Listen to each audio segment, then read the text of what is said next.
Om Ajnanatimiraandhasya Jnananjanashalakaya Chakshurunmilitam Yena Tasmai Shri Gurave Namaha Sri Chaitanya Manobhishtam Sthapitam Yena Bhutale Swayam Rupa Kadamahyam Dadati Swapadantikam Vandeham Shri Guru Shri Yuta Padakamalam Shri Gurun Vaishnavamscha Shri Rupam Sagrajatam Sagana Raghunathanvitam Tam Sadivam Sadvaitam Savadutam Parijana Sahitam Krishna Chaitanya Devam Sri Radha Krishna Padan Sahagana Lalita Shri Vishakhanvitamscha He Krishna Karuna Sindho Dina Bandho Jagatpate Gopesh Gopika Kanta Radha Kanta Namostate Tapta Kanchana Gaurangi Radhe Vrindavaneshwari Vrishabhanu Sute Devi Pranamami Haripriye Vancha Kalpatarubhyascha Kripa Sindhubhya Evacha Paditanam Pavanebhyo Vaishnavebhyo Namo Namaha Jai Sri Krishna Chaitanya Prabhu Nityananda Sri Advaita Gadadhara Srivasadi Gaura Bhaktavrinda Hare Krishna Krishna Krishna Hare Hare Hare Rama Rama Rama Hare Hare. So we are studying 15th chapter titled Purushottama Yoga. So every chapter in Bhagavad Gita is titled Yoga, Karma Yoga, Jnana Yoga, and now it is Purushottama Yoga. Because primarily it introduces the Supreme Lord and many aspects of Supreme Lord. Like for example, Krishna's position as the maintainer, right? So that is. So right now we are in this section. So in the first section,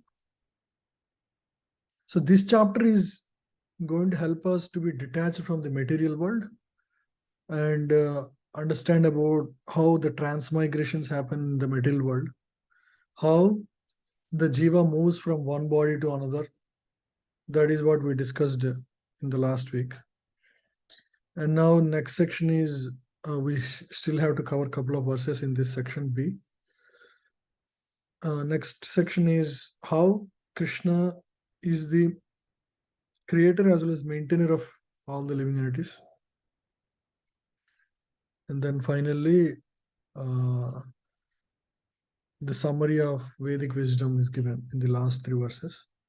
So we are in this transmigrations verses. Last 3 verses I'll show you.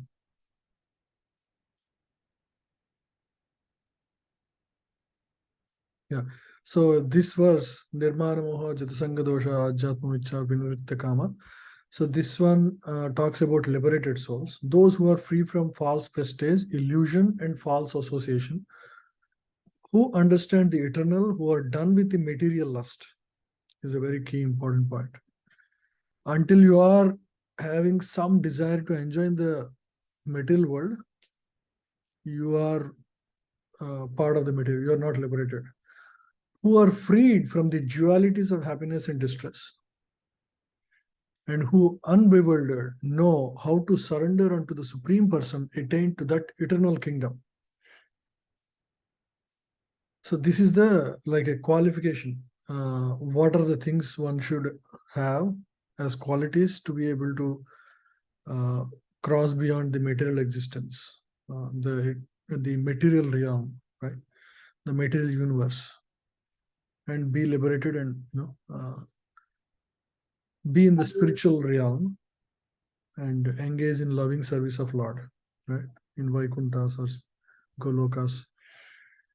So free from false prestige, right? False prestige means, what is false prestige? Anybody want to say?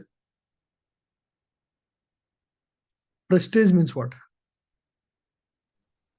Like having some level of pride in yourself or your achievements. I am manager, I am boss, I am CEO, I am father, I am the owner of this business. Anything that you think you own in the material world is, in the material terms it is prestige, but in spiritual terms it's called false prestige. Why is it called false prestige?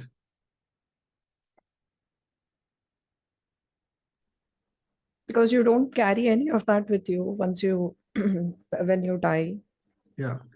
The body is a very, very temporary thing. It's like a flash in the eternality of the existence of the soul. So in that flash moment, you think you are the owner of something. Just like you sit in a bus and traveling to a city and feel that you are the owner of the seat, right? That's called false prestige because it's a temporary provision that you have, whether you're rich or poor or position, whatever. Everything that you have in this world is nothing to be proud about because everything is temporary. Yeah. So a true says on who is a seer of true truth, absolute truth, he has no false prestige, meaning he does not consider he is owner of anything. He only considers himself as a trustee that God has given me in my hand this aspect, and I have to use in the service of God. That is the only purpose of it. He always sees everything. How does he see? What is his vision?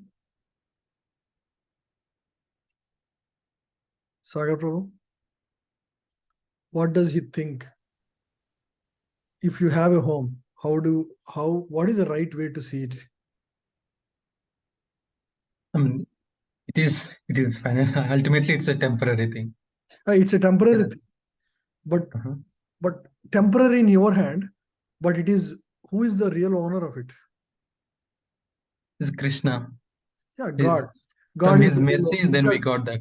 yeah, you for example, this home is reconstructed or constructed from the sand or land, but again ultimately it will go back to land after maybe a century or so, whatever, right? You don't exist at the time here at this particular. You may be in some other place or some other, but you are temporarily owning. But real owner is everything. Real owner, we know very clearly. At least after studying Bhagavad Gita, we know who is the real owner, right? Very clear. So there are many ways to see things. For example, if suppose you got a purse, you are walking on the road, you saw a purse of somebody on the road. There are many ways to react. First way is, oh, this is not mine, and righteously I should not even touch it. I walk my way. Second thing is, you actually maybe some money is there, I can use it for my own enjoyment. Take it. Third way is, find the real owner and give it to him. Give it in the police station or some which is the best action in all of the three?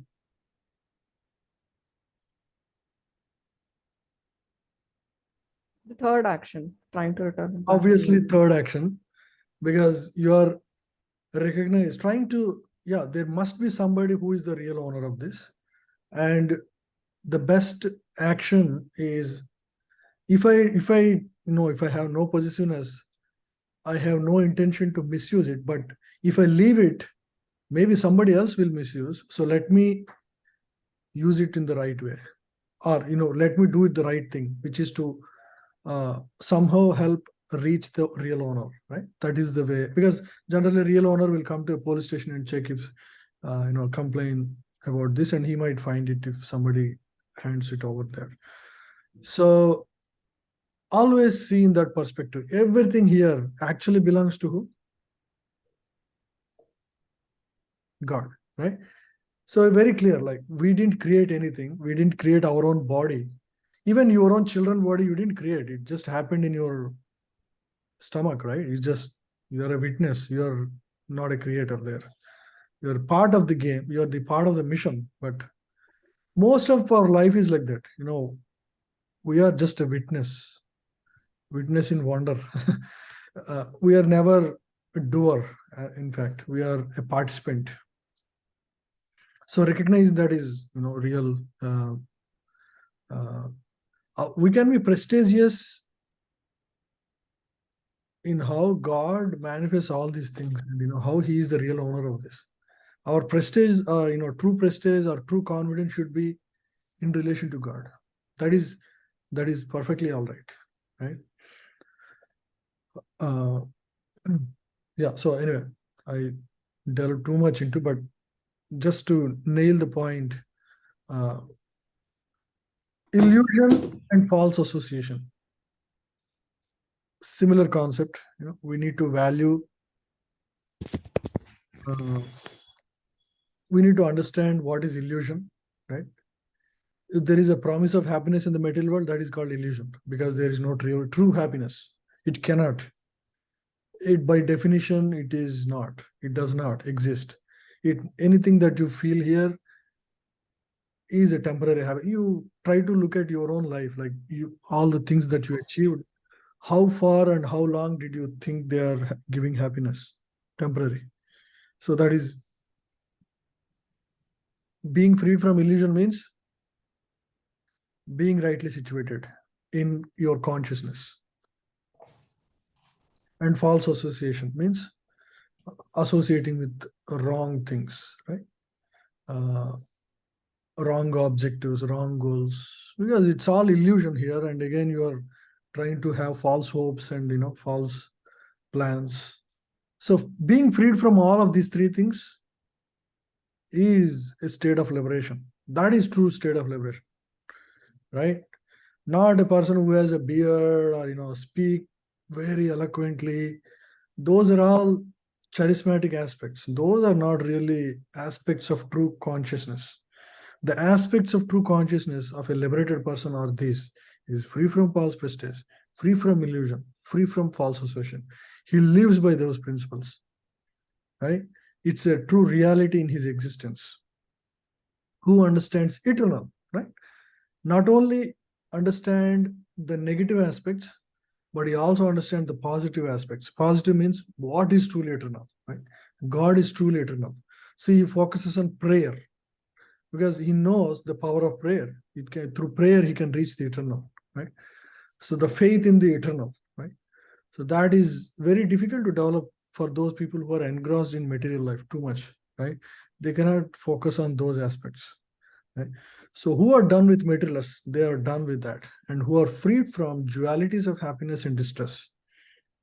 Material happiness comes and goes, material distress comes and goes. Just like seasons change, they know these are, just live through it. Don't make a big fuss about anything, either happiness or distress. It's just temporary. And who, unbewildered, know how to surrender unto the Supreme Person, attain to that eternal kingdom. So in every aspect of life, they see how they can surrender to God. They are very clear, right? So this verse is so powerful. Defines the real core essential lessons of Bhagavad Gita. So those are the people who are, who are eligible, qualified to attain the kingdom of God.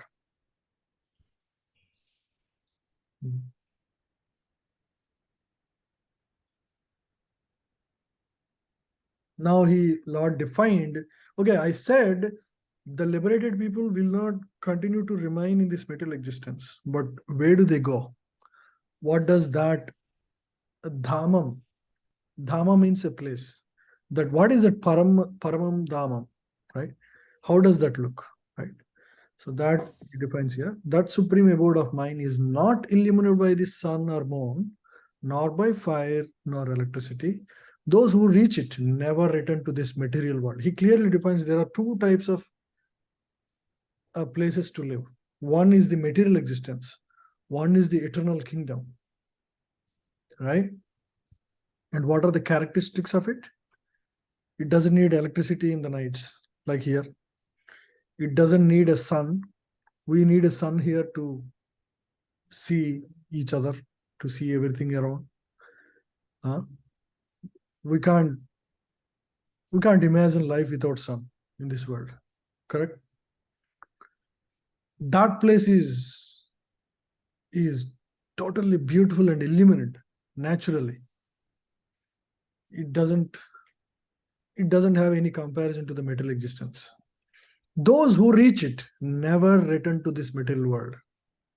Once you reach to the Vaikuntha, then never have to come back, right? because they have learned the lesson hard way by spending here. They know this is not the place to live. And he explains about the condition of the jiva. Mamaivamso jiva loke jiva bhuta sanatana manasasthani indriyani prakritistani karshate. The living entities, all of us, including all the tiny microbes, whichever have consciousness and life, the living entities in this conditioned world, material world, are my eternal fragmental parts. They're all parts of the Lord. Due to conditioned life, they are struggling very hard with 6 senses, which include the mind. They are in this material world, and because of the conditioning, they're conditioned. If you have a specific body, you have a specific behavior. If you are a frog, you have certain things that give you happiness, certain things that will give you misery, right? Conditioned means you're wrapped in a particular body and given certain experiences, and you go through certain influences of modes. You're not behaving on your platform of the soul, you're behaving on the platform of the body, right? Due to conditioned life, what are they doing? Struggling very hard with the 6 senses, which includes the mind, right? So the jivas in the material world, they're struggling very hard, very, very hard. And the biggest troublemakers are the 6 senses, right? Eyes, nose, each of them are dragging the conditioned soul in various directions. Attractions in this world, aversions, and all of them are controlled by mind, right?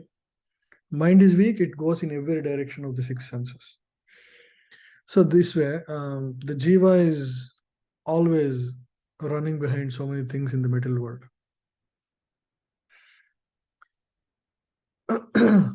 Yeah, so this is the life of jiva in the material world.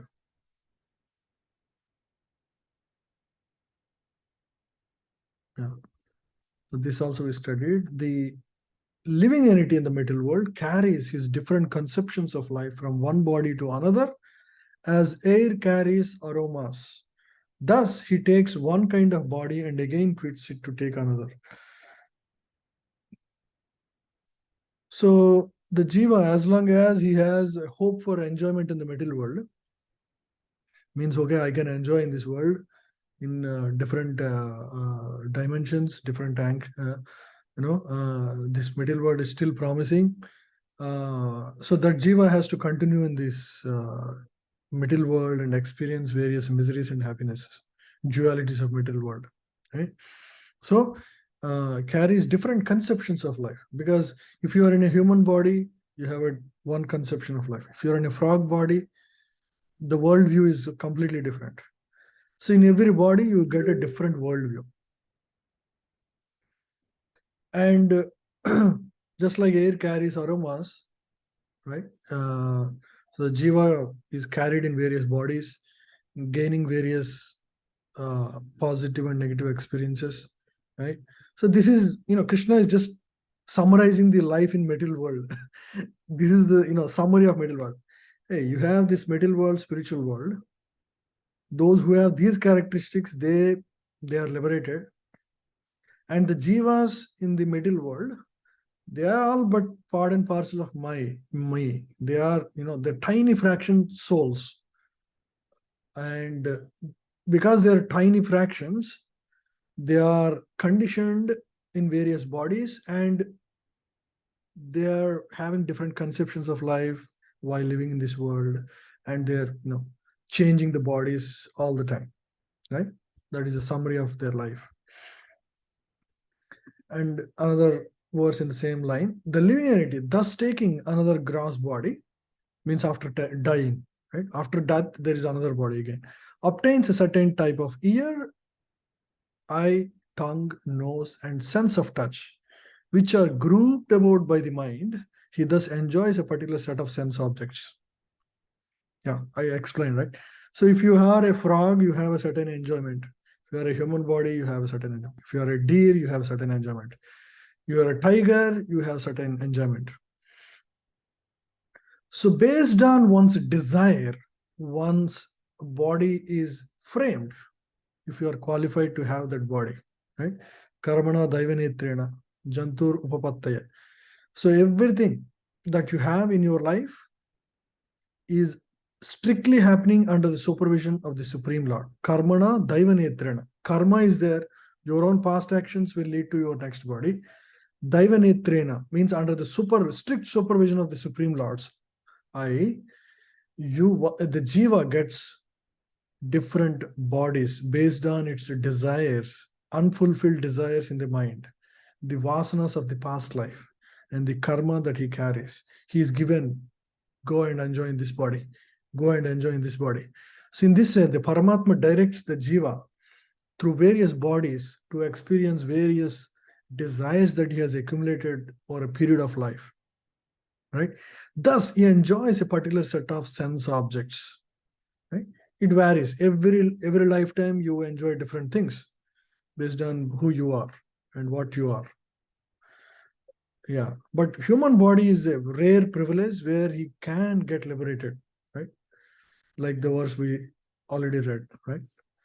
One who is done with the materialist, right? One who is done with the dualities of illusion and happiness. One who is done with the false prestige, right? Nirmana moha jitasanga dosha. False prestige, illusion, false association, understands eternal, done with the materialist, free from dualities, unbewildered, know to surrender to Supreme Lord, go back to the Supreme Lord. Simple, right? See the summary how Krishna is explaining the situation in the material world. Right? Very clear, right? Very clear. It cannot be more easier than this. See, who understands these things? Who taught us these things? Nobody teaches these things in the colleges, Everybody teaches how to fill your belly. That's it. There is no education about spirit, soul, and the karma, how these whole principles work, how blinded we are in the material world. Do you see now? Yeah. So this is the true wisdom. This is the real. This is the true knowledge that can help us, right? All the education that we have only can help us fill the belly. That's it. Cannot do anything beyond that.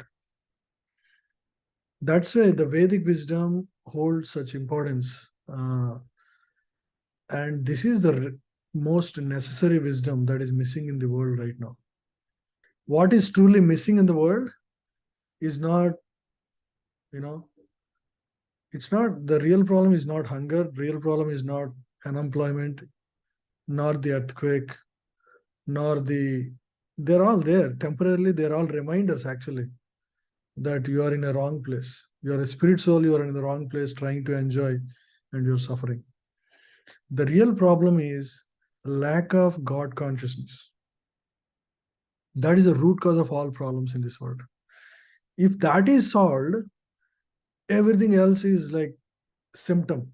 All the symptoms will get cured. If the root problem of the root disease is solved, where would the symptoms stand? Nowhere. Yeah. So Utkramantam shitam vapi stitam vapi. You can unmute and read.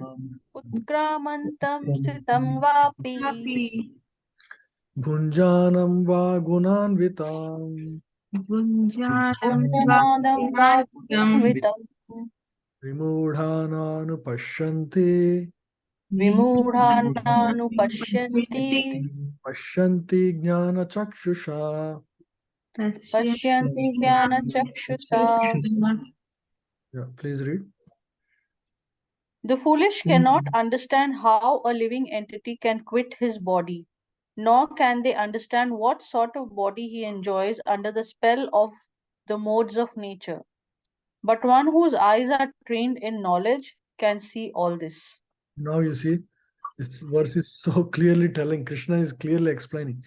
The foolish, which is 99.9% of the population of this world, they really don't know what is happening with their life, who they are, what is the relationships in this world, and why they are working so hard.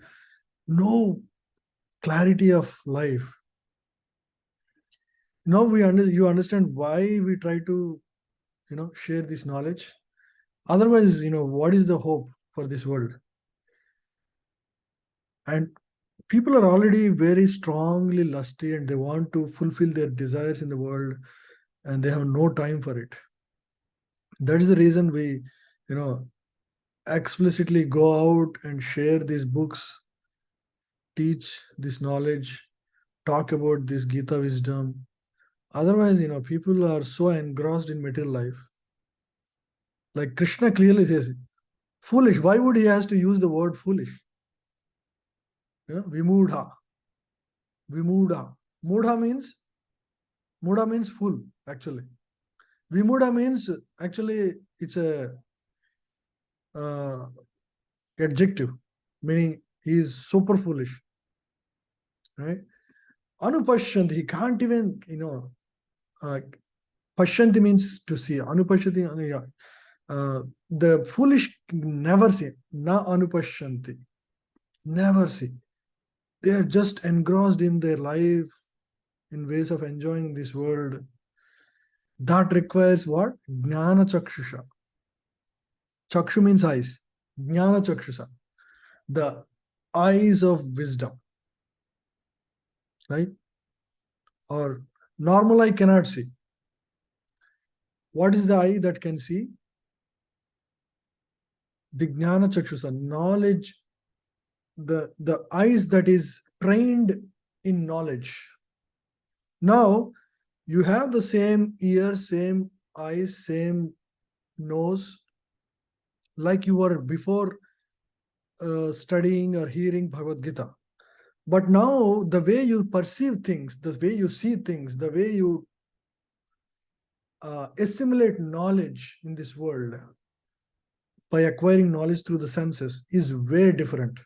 Now you know the connection of everything to Lord, that everything is actually sourced in the Supreme Lord. God is the true creator of everything. And we are temporarily here, and we are eternally connected. We are eternal parts and parcels of God. And we are in a temporary world. And everything, all the experiences in this world are dualities. Sometimes positive, sometimes negative. All this wisdom, the way now you are perceiving this world is way different than you before you heard about with wisdom of Gita, right? Do you all agree or not? Do you all agree? Or Yes, Prabhuji. Agree. Yes, Prabhu. exactly. See, we may not be at a realized state where, every minute we are actually seeing that we are at that level of consciousness. That will take time, and practice, chanting and all are required for it. But at least theoretically, and we know what is happening, right? At least we are trained in our eyes to see the right thing, right way. But people who are not trained in spiritual knowledge, which is the case, right? The whole world never teaches spiritual knowledge. They only teach mechanical skills so that you can earn some livelihood. That's all it is. The whole education system of the East and West, now you can see like why India is such a great country. India is such a great country because it always focused on the eternality. The Sanatana Dharma, the Vedic education system is very profound, right? It is never to fill the belly. It always thought about the purpose of life from the very beginning of the childhood. Kaumaram acharet prajna. At a very young age of 5 itself, Kaumara is 5 years onwards, one is taught in the purpose of life. So that is our true education system. Of course, over the last 200 years during British rule, our education system is changed to Macaulay education system, right? Which is all based on principles of humanism. Humanist means everything can be explained through human cause. No need to bring God into picture, right? This is a very drastic way of, training the mind. Again, is putting into illusion, right? Completely, so that he gets locked permanently in the material world, right? So that is such a dangerous education system we are all put through. That's why, like, even in in India, even though most of us are born in India, it takes a while to actually grasp these concepts because we are trained in the wrong system the whole time.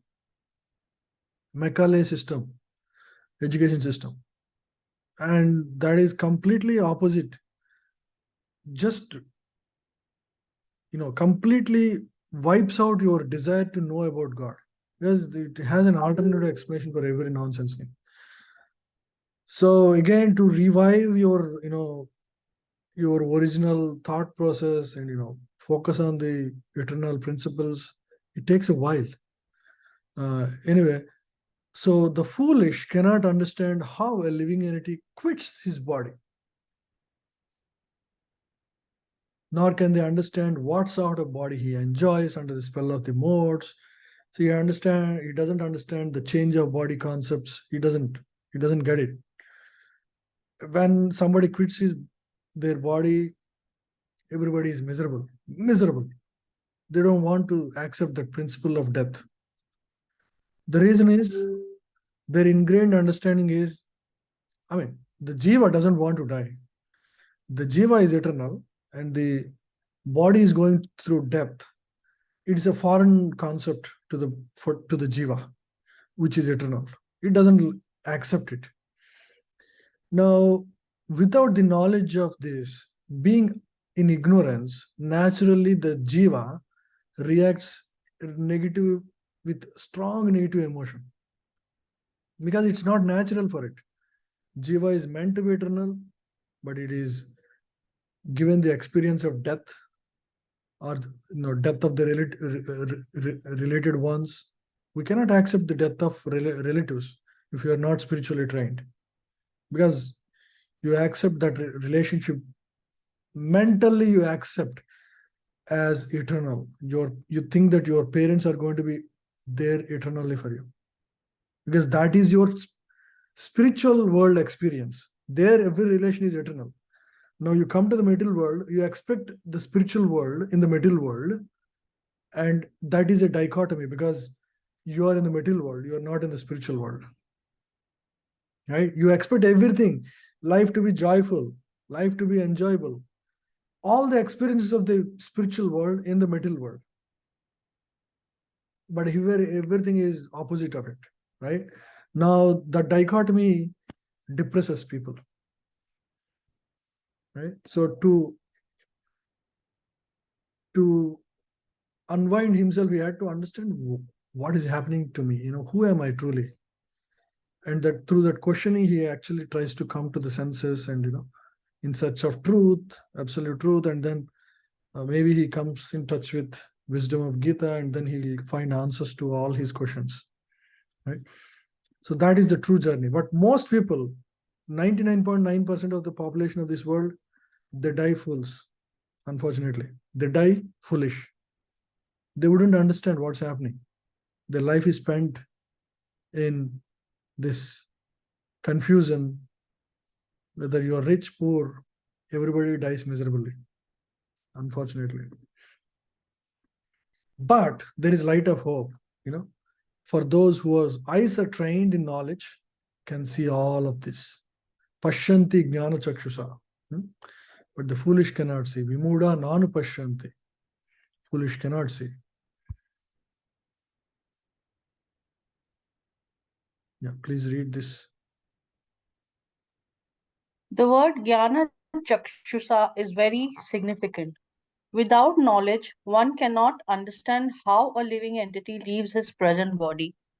nor what form of body he is going to take in the next life, nor even why he is living in a particular type of body. This requires a great amount of knowledge understood from Bhagavad Gita and similar literatures heard from a bona fide spiritual master. Yeah. So to understand this knowledge, we need to study Bhagavad Gita carefully, like you're all doing here. There are so many so-called gurus, but frankly, you hear online, they never speak about these principles. They never. One needs to spend time and work with a good teacher, and that is how you learn this knowledge. Not by these so-called gurus, that are around in this world, very famous. Doesn't mean they know anything, practically. They just are charismatic. So that's why it's bona fide spiritual master. This is very clearly mentioned. And knowledge of that wisdom is there in Bhagavad Gita, right?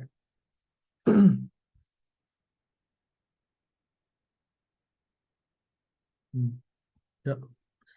Yeah, please read this part. Persons who are everlastingly fooled by lust and desire lose all power to understand their change of body and their stay in a particular body. They cannot comprehend it. Those who have developed spiritual knowledge, however, can see that the spirit is different from the body and is changing its body and enjoying in different ways. A person in such knowledge can understand how the conditioned living entity is suffering in this material existence. Therefore, those who are highly developed in Krishna consciousness try their best to give this knowledge to the people in general, for their conditional life is very much troublesome. So why some people try to share this knowledge? Because if you are looking at people who are wasting their life and you understand the principles of Gita, obviously you feel compassion towards them, isn't it? You want to help people around you. It's not that you are you got the knowledge and now you are happy. It is very important to also to share, and so that others also benefit, right? So principle of compassion. So they should come out of it and be Krishna conscious and liberate themselves to transfer the spiritual world. This is the principle.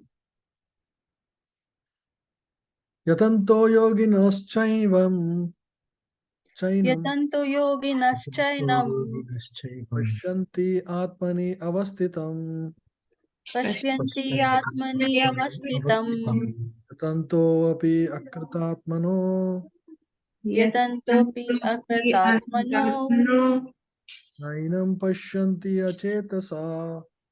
nainam Pashyanti pashyanti achetasa. Yeah, please read. The endeavoring transcendentalists who are situated in self-realization can see all this clearly. But those whose minds are not developed and who are not situated in self-realization cannot see what is taking place, though they may try. Endeavoring transcendentalists means people who are trying to.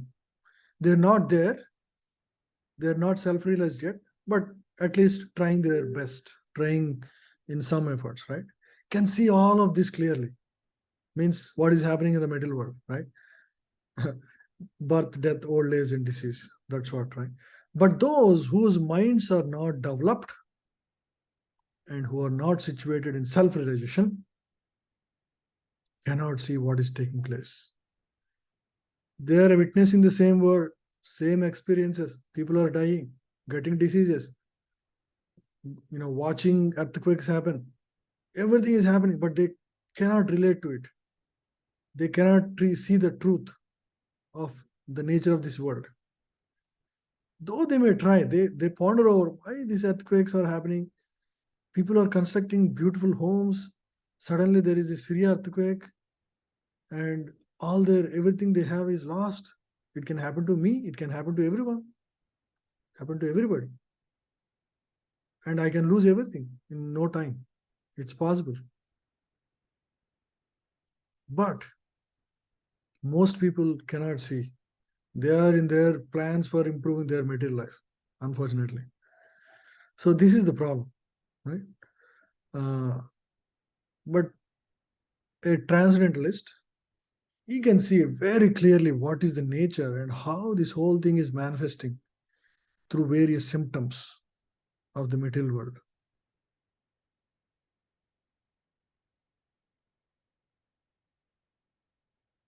Yeah, please read this.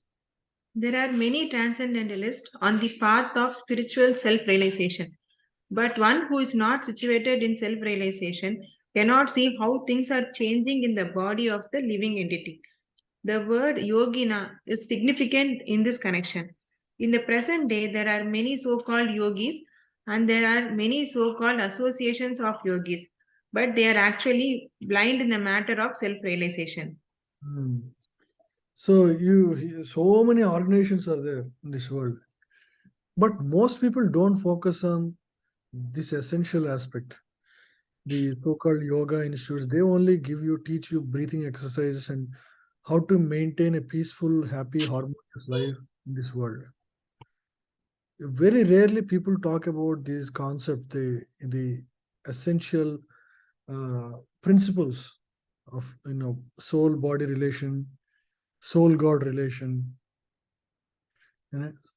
So yeah, these are the so very few institutes actually transmit this knowledge in a very, very systematic way. And we are very fortunate.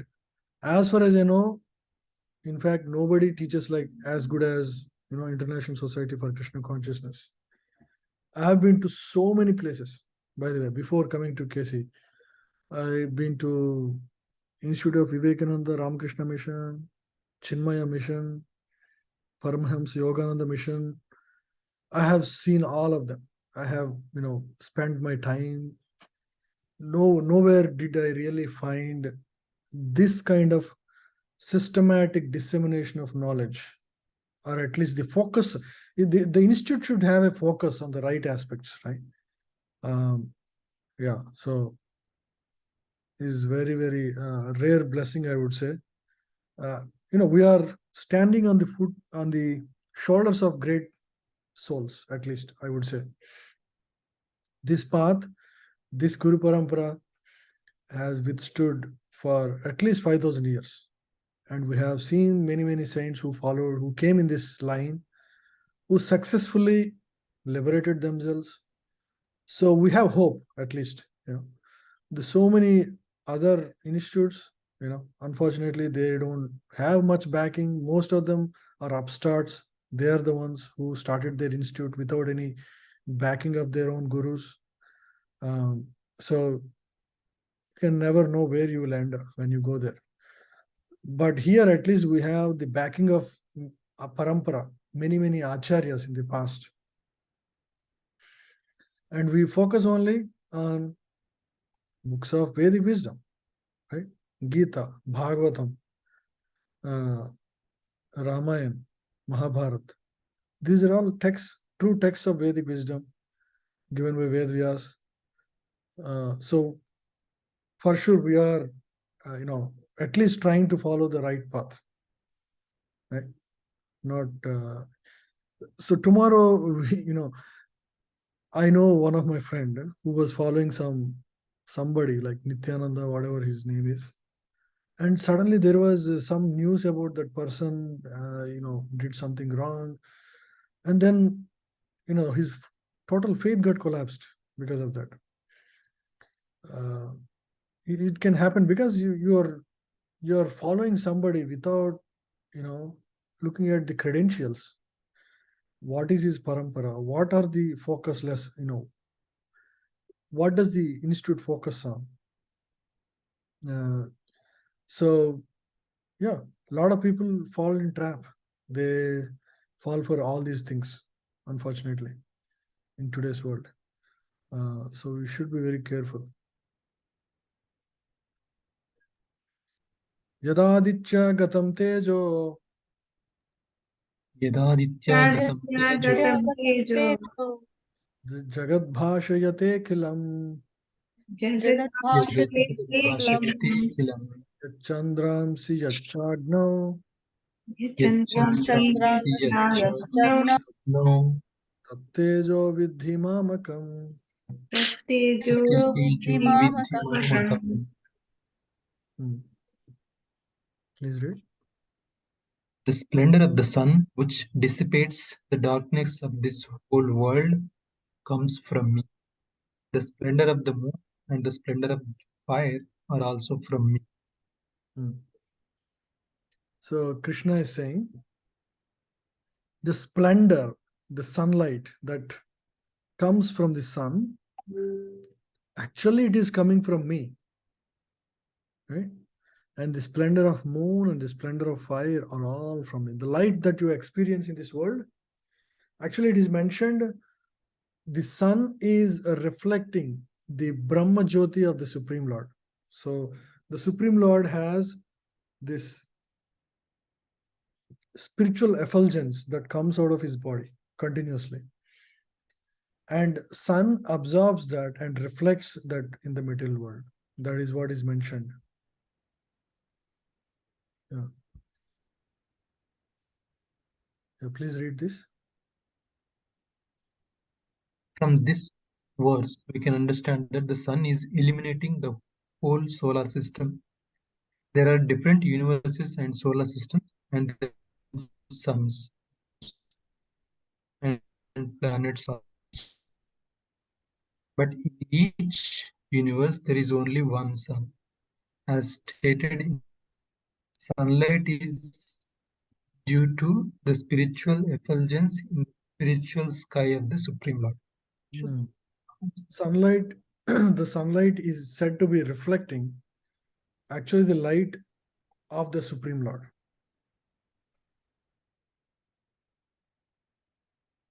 Yeah.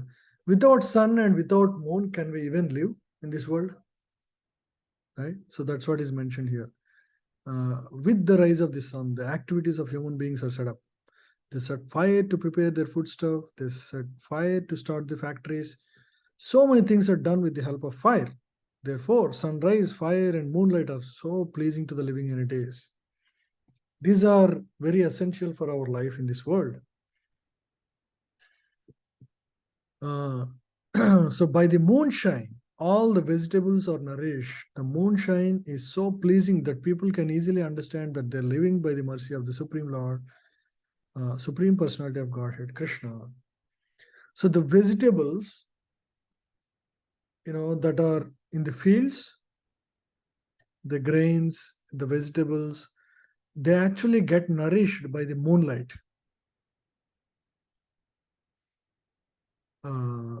Right? And they become succulent by that. So, in fact, the food is in a way supplied by both sun as well as moon for us. Sunlight is, of course, very necessary for the photosynthesis. And then moonlight is also, very essential for nourishing the vegetables. So without them, we cannot even live in this world. Without his mercy, there cannot be sun. Without his mercy, there cannot be moon. Without his mercy, there cannot be fire. And without the help of sun, moon, and fire, no one can live. These are some thoughts to provoke Krishna consciousness in the conditioned soul. I'm dependent on sun. I'm dependent on moon. I'm dependent on fire. So I'm indirectly dependent on Krishna. So if I am dependent on him for everything, for my breath, to food, to everything, to my sustenance, what is wrong with being grateful to him? Right? That is the right way of actually living in this world. Okay. Gama Vishya cha bhutani Gama Vyasya Bhutani dharayami ahamojasa धारयामि अहमोजसा Krishnami chaushadhi sarva कृष्णामि चौषधि सर्वा somo bhutva rasatmaka. Somo Bhutva Rastamrita. Yeah. Please read.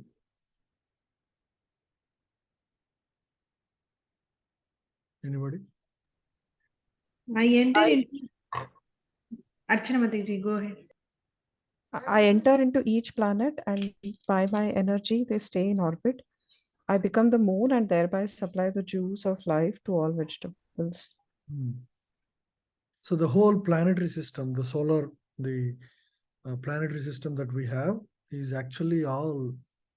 So you ever wonder how planets are so perfectly moving in their orbits as if somebody put in motion, right? One time you might have heard about the story of Newton.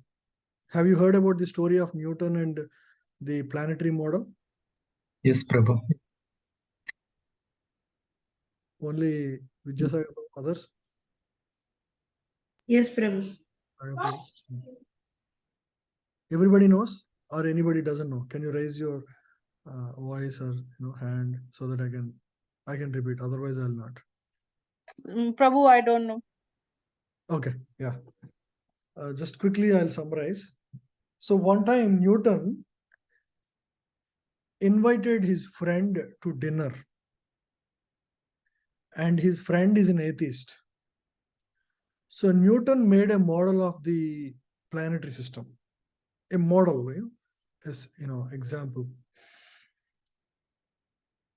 and made it such that actually it's a mechanical model, and it works exactly like the actual planetary system. Means different planets move at different speeds on their orbit. It's a mechanical system, but he was able to revolve and rotate, made a perfect model that's a replica of the actual planetary system. So his friend saw it, said, Newton, you are extremely diligent in making this. Wow, what a great model you made. He was astonished by the model that Newton built. Then he asked, how did you build this? How did you make these planets move at different speeds in their own specific orbit? It reflects exactly how this world operates. Newton said, no, my friend, I didn't build it. It just came out of its own. His friend said, no way, how can it come on its own accord? It's moving so perfectly at a fixed speed, as if somebody carefully designed it. Then Newton said, oh my friend, if you cannot believe this is a simple mechanical model that doesn't even have life, moves in perfect orbit, that it requires a lot of intelligence and effort. How do you think this whole planetary system works so perfectly and orderly, with perfect daytime, perfect nighttime, and perfect seasons, without any super or without the control of the supreme being? How do you think this whole apparatus is set up? His friend was astonished with the wisdom of Newton. Then he started accepting what Newton believed in, which is existence of the supreme truth, the all control. There must be some intelligent being. I may not know in my life, I may not understand, I may not perceive, but I must accept by what I see. I have to. I cannot say I don't see you and so I don't accept you. An ant in this building may not understand the structure of this building, but it should understand this is a building. At least it is made by somebody. I may not have the intelligence to understand everything in this existence. Doesn't mean I deny the existence of a supreme being just because I don't understand. That amounts to foolishness. So his friend understood, yes, there must be a higher being. There must be a higher being that must have planned this. It must have supreme intelligence. It must know everything in and out. So now here, Bhagavad Gita and Krishna, look at all these other scriptures, they have no clarity as much as Bhagavad Gita gives. Look at here, Krishna says, I enter into each planet, and by my energy they stay in orbit. I become the moon and thereby supply the juice of life to all vegetables. These are things that are perceivable. That's why Krishna is saying, hey, now you understand, at least based on this. But I do everything, but at least you know these things are you cannot explain by any other cause. And these are actually caused by me. These are maintained by me. Understand? So that is what Krishna is saying here. So everything is manifested, managed, controlled, orchestrated by the supreme power of the Supreme Lord. We should very clearly accept this. Right? We may not understand, we may not fathom as to how this whole thing is operating. What are the principles? There's so many principles. The whole reason science exists because there is orderliness in this world, right? There is gravity, that's why there is Newton's law. First of all, there are perfect laws in this world that are operating. We may not understand all the laws. We may have touched up, we may have understood maybe a tiny fraction of the whole existence with all this scientific effort. Doesn't mean we become proud and we deny the existence of God. The whole reason science exists because there is orderliness. Very clear. Correct? Do you all agree or not? Yes, Prabhu. Very Definitely fundamental agree. concepts we are discussing today. But these are very essential, to explain to your children or friends or family. So we must accept God. We may not see them. We may not. There may be a different process there are people who have done it. We may not be there. Doesn't mean that doesn't exist. But from our own experience, we can understand, right? Did you manufacture your child in your womb?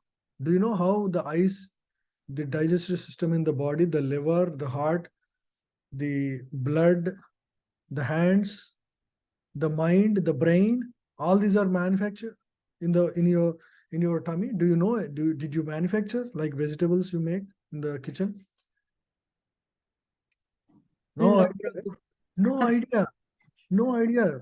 It's all mysterious, isn't it?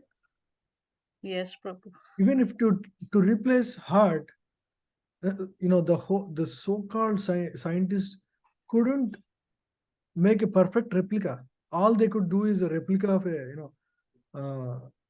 a heart, and that doesn't function well. But God puts one heart in your heart and your body, and that starts beating. It doesn't stop until maybe 100 years or 70 years or 80 years. Look at so much mystery in this world, in every aspect. The ability to speak, I didn't create, I was given. The ability to see, what is this ability to see? Right? That itself is a mystery in itself. It's there is a whole science, ophthalmology, completely to just try to unravel and understand and fix if there is a problem. That's all. You cannot manufacture, you can't. It's beyond mystery how the whole device operates. How you take the signals into eyes, and how you process through your mind and you experience in life. It's a completely mind-blowing. Take every body part is as is a enigma to science, right? So accept humbly that we know very little, and the wisdom texts are speaking about the highest truth, and accept it. Accepting it is for our good. And here clearly Krishna declares, who he is. And Prabhu, even for maintaining the body parts, if Krishna doesn't give us the intellect, we won't be able to do even that. Yeah.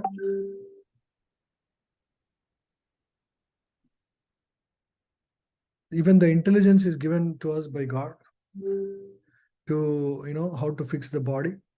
And by the way, when he made the body, he also gave all the, necessary food to maintain this body, right? You have so many varieties of vegetables, fruits, nuts, milk to nourish your body, air to breathe, fresh water to drink, a shelter, home, materials. The whole thing is, just like a billionaire son who was, gone from the home, but the billionaire father arranges wherever he is, he will keep a watch guard who will try to help him on his way for the lost child, right? So similarly, we are all helped in various ways while we are in this world. We are still supplied the knowledge of Gita through great teachers, so that we have at least a light torchlight to get us back to track. So he's always concerned, he's always, loving and caring, and he always takes care of us even while we are here in this world. So he's always loving. We just need to turn our eyes to him, right? Very clear. Okay, I think we went over time. Thank you all very much. Any questions? We opened up a lot of topics today.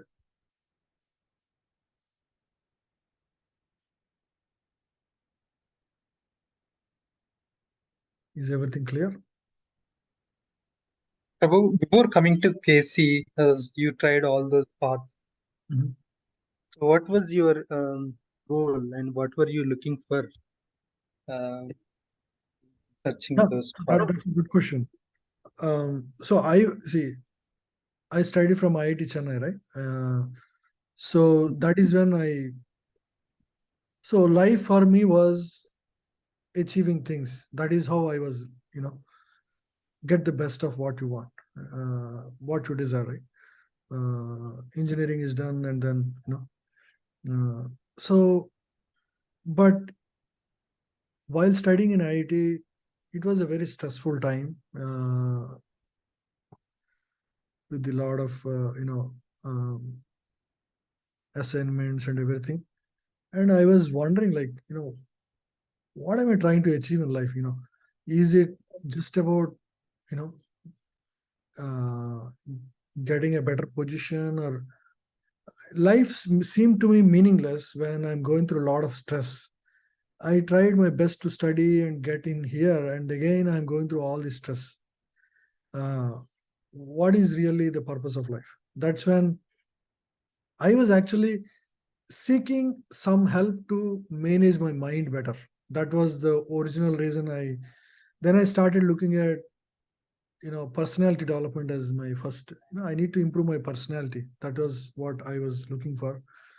I got trained in some institutes, and then it didn't really help me, because you cannot change the personality until you change your core. They taught how to manage your anger, how to manage your behavior, but that appeared very superficial. I hear those lessons, they're all good, but I can't implement in life because I'm a different make. I need something very at the core. I need to really fix the core. Until then, I can't really be the person I want to be, right? So that is how the journey started. And then we had this Vivekananda Club in the college campus in IIT Chennai. So I used to go there every week. There was a Swami who would come and conduct classes, and I attended. It gave me some hope. There, I heard about the concept of soul and body, uh, but I was not. I read a lot of Vivekananda books, not satisfied, still very superficial, because he doesn't go in depth. He doesn't go in depth, and no concrete authority there. The knowledge should be authoritative, meaning it should be backed up by wisdom. I state something, I have to be able to reference a Upanishad or Gita or somewhere to back up your knowledge. Otherwise, how do you believe whether it is speculation or is it truth, right? So that's where I struggled. There is no authoritativeness in the knowledge.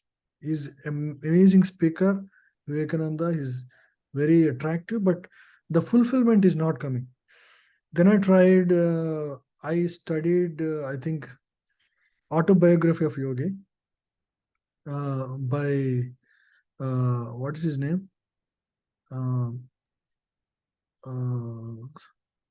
Yogananda, I think Yogananda, Swami Yogananda. It was a very amazing book.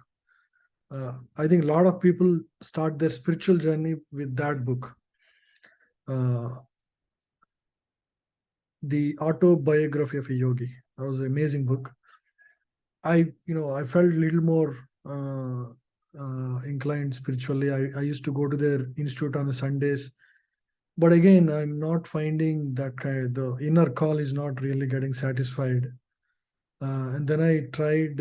I was attending Bhagavad Gita classes by Swami Chinmayananda Mission's, one guru in IIT campus itself.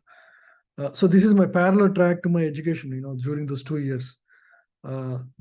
So I was trying desperately for something that really quenches my thirst to know the truth, right? And then I stumbled upon Chinmaya Mission. I read their books. It was solace. It was definitely, my life changed through all these experiences. But I'm trying to still, get real clarity. Then I stumbled upon this Gita, right? This Gita and Ishopanishad and Science of Self-Realization, 3 books. And I really mesmerized by the authority with which the subject was dealt. I felt I developed faith in Vedic wisdom, because you need good books, and also you need a teacher who actually stands by the wisdom and authoritatively. The whole book should have a one clear theme, right? Meaning the flow should be very harmonious. That I found only in ISKCON books. Very clear goal, Krishna is the Supreme Lord, and every verse clearly speaks that. You miss that thread in any other book. I read so many books. I can tell you, you won't miss the same kind of authoritative.